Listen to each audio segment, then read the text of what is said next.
नमस्कार दोस्तों, स्वागत है आपका स्टडी पॉइंट में। साथियों, आज हम पढ़ने वाले हैं सीटेट के अंतर्गत वृद्धि एवं विकास में अंतर। सारा कुछ जानने वाले हैं आज वीडियो में, तो वीडियो को बिल्कुल भी स्किप मत कीजिएगा। और आपके लिए एक छोटी सी न्यूज़ है गाइज। न्यूज़ दोस्तों ये है कि आप यूपी टेट की तैयारी कर रहे हैं तो गाइज आप अनअकैडमी का प्लस सब्सक्रिप्शन ले सकते हैं। दोस्तों यहाँ पर आपको मिल जाता है 30 प्लस यानी कि 30 से ज़्यादा घंटे लाइव सेशंस एवरी डे।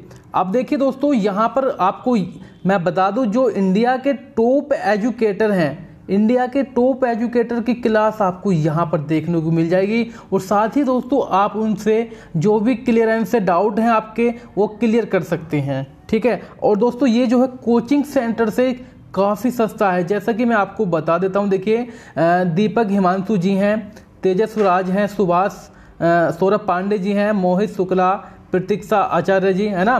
तो टॉप एजुकेटर जितने भी हैं इंडिया के, दोस्तों यूपी की बात छोड़िए, इंडिया के टॉप एजुकेटर, तो उनकी क्लास आप लाइव देख सकते हैं, अटेंड कर सकते हैं। साथियों मैं फ़ीस की बात कर दूं तो यहाँ पर देखिए 1000 फीस है 1 मंथ के लिए। बट अगर आप हमारा रेफरल कोड यूज करेंगे तो आपको पूरा 10% का लेस मिल जाएगा, यानी कि 1000 रुपये में मिलने वाले सीरीज आपको मात्र 900 रुपये में प्राप्त हो जाएगी।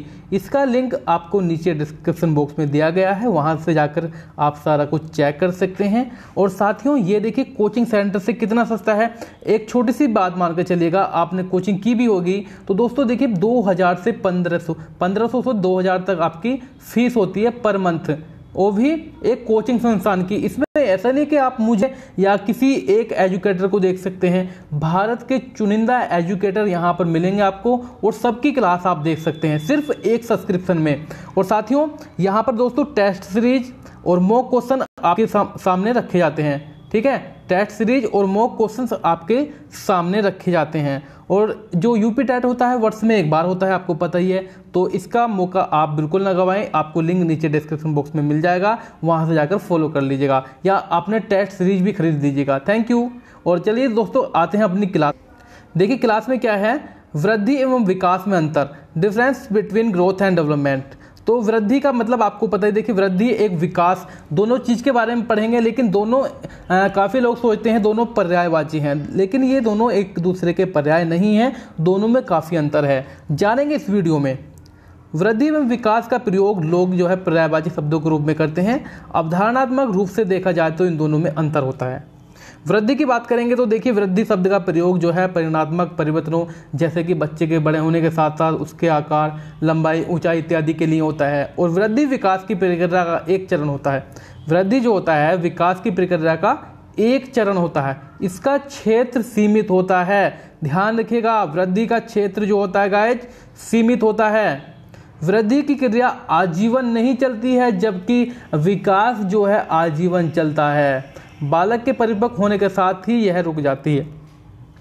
बालक की शारीरिक वृद्धि हो रही है, इसका अर्थ यह नहीं हो सकता कि उसमें विकास भी हो रहा है। अभिवृद्धि तथा विकास में हम अंतर जान लेते हैं। इससे क्वेश्चन आपको एक जरूर मिल जाएगा आपके एग्जाम में। दोस्तों देखेंगे, देखिए अभिवृद्धि क्या होता है। अभिवृद्धि का स्वरूप जो होता है वो बाह्य होता है। अभिवृद्धि कुछ समय बाद रुक जाती है। दोस्तों अभिवृद्धि जो है कुछ समय बाद रुक जाती है। अभिवृद्धि का प्रयोग संकुचित अर्थ में होता है। अभिवृद्धि में कोई निश्चित क्रम नहीं होता, ठीक है। दोस्तों अभिवृद्धि की जो कोई निश्चित दिशा नहीं होती है। अभिवृद्धि को मापा जा सकता है, जैसे कि ऊंचाई हो गई, लंबाई हो गई, भार हो गया, ठीक है। अब देखिए विकास क्या होता है, विकास को जान लेते हैं। आप साथों साथ इसका स्क्रीनशॉट लेते रहिएगा। अगर आपके पास कॉपी पेन है तो नोट डाउन करते रहिए। देखिए विकास जो है आंतरिक होता है, विकास आजीवन चलता है। विकास शब्द का व्यापक अर्थ होता है, विकास में एक निश्चित क्रम होता है, विकास की एक निश्चित दिशा होती है। 5 के 5 पॉइंट जो हैं ये इंपॉर्टेंट हैं आपके एग्जाम के लिए, इससे ही क्वेश्चन बनते हैं।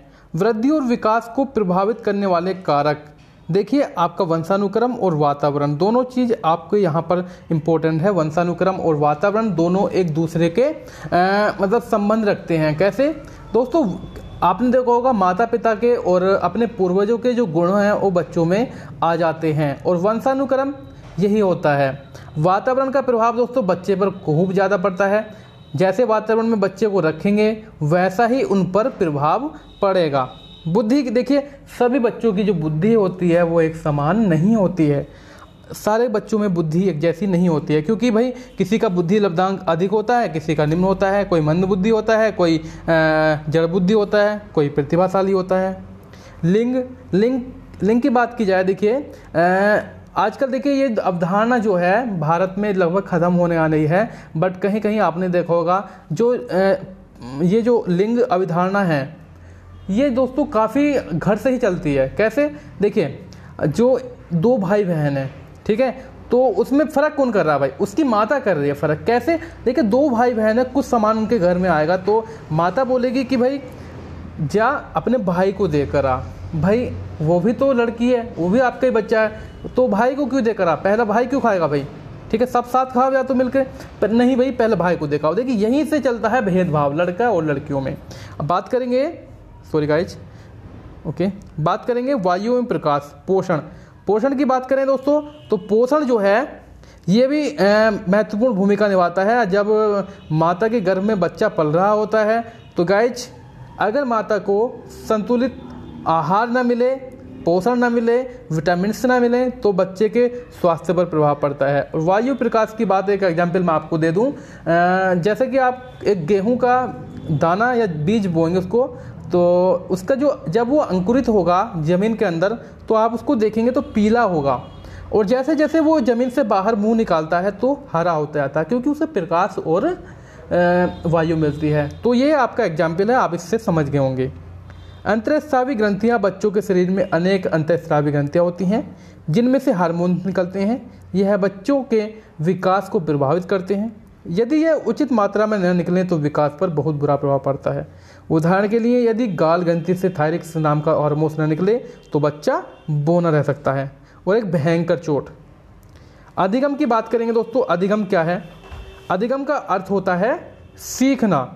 अधिगम एक प्रक्रिया है जो जीवन पर्यंत चलती रहती है, जिसके द्वारा हम कुछ ज्ञान अर्जित करते हैं या जिसके द्वारा हमारे व्यवहार में परिवर्तन होता है। और अब बात करेंगे बालक के विकास की विभिन्न अवस्थाएं एवं उनका अधिगम से संबंध। पहले बात करेंगे शैशवावस्था के दौरान अधिगम कैसा होता है। शैशवावस्था की उम्र होती है 0 से 6 वर्ष, ठीक है। अब इसमें देखिए 3 वर्ष तक बच्चे का शारीरिक एवं मानसिक विकास तेजी से होता है, और शैशवावस्था में अनुकरण एवं दोहराने की प्रवृत्ति बच्चों में पाई जाती है। वो आपको देखकर कार्य करता है, अनुकरण करता है। इसी काल में बच्चों का जो सामाजिकरण है वो प्रारंभ हो जाता है। जिज्ञासा की प्रबलता इसमें पाई जाती है, क्योंकि बच्चा वो बोलता है कि ये चीज़ क्या है, वो जानने की इच्छा रखता है। मनोवैज्ञानिक की दृष्टि से यह काल भाषा सीखने का सर्वोत्तम काल है। और बात करेंगे बाल्यावस्था की गाइज। देखिए बाल्यावस्था 6 से 12 वर्ष तक की अवस्था को कहा जाता है। इसके प्रथम चरण 6 से 9 वर्ष में बालकों की लंबाई एवं भार दोनों बढ़ते हैं। इस काल में बच्चों में चिंतन एवं तर्क शक्तियों का विकास हो जाता है। इस काल के बाद बच्चे पढ़ाई में रुचि लेने लगते हैं। शैशवावस्था में बच्चे जहां बहुत तीव्र गति से सीखते हैं, वहीं बाल्यावस्था में सीखने की जो गति हो जाती है वो मंद हो जाती है। और बात करेंगे दोस्तों आगे, अगला पॉइंट यह है, मनोवैज्ञानिक की दृष्टि से इस अवस्था में बच्चों की शिक्षा के लिए विभिन्न विधियों का प्रयोग करना चाहिए। अब देखिए किशोरावस्था है सबसे महत्वपूर्ण अवस्था आपकी। इस अवस्था में दोस्तों क्या चलती है, 12 से 18 वर्ष तक की अवस्था है, और यह वह समय होता है जिसमें व्यक्ति बाल्यावस्था में परिपक्वता की ओर उन्मुख होता है। इस अवस्था में किशोर की लंबाई जो होती है और भार होता है, दोनों में वृद्धि होती है, साथ ही मांसपेशियों का भी विकास होता है। 12 से 14 वर्ष की आयु के बीच लड़कों की अपेक्षा लड़कियों की जो लंबाई है वो बढ़ती है, और 14 से 18 वर्ष के बीच की आयु में लड़कों की आयु बढ़ती है अपेक्षा लड़कियों की। और दोस्तों इसमें क्या होता है, इस उम्र में प्रजनन अंग विकसित होने लगते हैं, काम उत्तेजना जागृत होने लगती है, और इसमें किशोरों की बुद्धि का पूर्ण विकास हो जाता है। और दोस्तों उनके ध्यान केंद्रित करने की क्षमता, स्मरण शक्ति बढ़ जाती है। इस अवस्था में दोस्तों मित्र बनाने की प्रवृत्ति पाई जाती है। इम्पोर्टेंट क्वेश्चन आपका यहाँ से बन जाएगा। अगर दोस्तों आपको वीडियो पसंद आ रही हो तो प्लीज़ लाइक ज़रूर कीजिएगा। यौन समस्या इस अवस्था की सबसे बड़ी समस्या है दोस्तों। जो भारत है अपने यहाँ पर सेक्स एजुकेशन नहीं दी जाती है प्रॉपर तरीके से, तो इसको थोड़ा सा एक शर्म के तरीके से लेते हैं, है ना गाइज। अगर सेक्स एजुकेशन हो तो गाइज ये जो भी गलत काम होते हैं या ये दोस्तों नहीं हो पाएंगे। बच्चा शर्माता है इस तरह में बात करने के लिए। इस अवस्था में नशा अपराध की मतलब जो बच्चा है नशा करना सीख जाता है, देखिए, और गलत काम करता है, जैसे कि यौन संबंध बनाना। इससे क्या करेगा, देखिए HIV का शिकार हो जाएगा वो, है ना, और चोरी करना भी सीखता है इस अवस्था में ही। और क्या करेगा वो, अपनी समझ, वो सोचता है कि मैं सही हूँ बाकी सब गलत हैं। अपने अभिभावकों की सलाह भी नहीं मांगता है। इस अवस्था में अभिभावक जो हैं ऐसे होने चाहिए कि उनको सलाह दें, टीचर सलाह दें, और जो उनके मित्र हैं वो उनको सलाह देते रहें, ठीक है। अब गाइज विकास और अधिगम का संबंध जो है हम अगली वीडियो में पढ़ेंगे। तो आई थिंक दोस्तों ये जो वीडियो है काफ़ी पसंद आई होगी आपको, और पसंद आई हो तो लाइक ज़रूर कीजिएगा। और साथियों जो आपको यूपी टेट की सीरीज खरीदनी है, आई थिंक दोस्तों खरीद ही लीजिएगा। मात्र 900 रुपये में 1 महीने का कोर्स से आपको ये मिल जाएगा, और सभी एजुकेटर की आप क्लास देख सकेंगे यहाँ से। ऐसा नहीं है कि भाई एक एजुकेटर की, इंडिया के जितने भी टॉप एजुकेटर हैं, ठीक है, उनकी क्लास आपको देखने को मिल जाएगी। तो आज ही हमारा कोड यूज कीजिएगा। कोड मैं आपको बता देता हूँ, वैसे आपको डिस्क्रिप्शन बॉक्स में मिल जाएगा। Study point 144 referral code use कीजिए, 10% लेस आपको मिलेगा। Thanks guys, thanks for watching, thank you.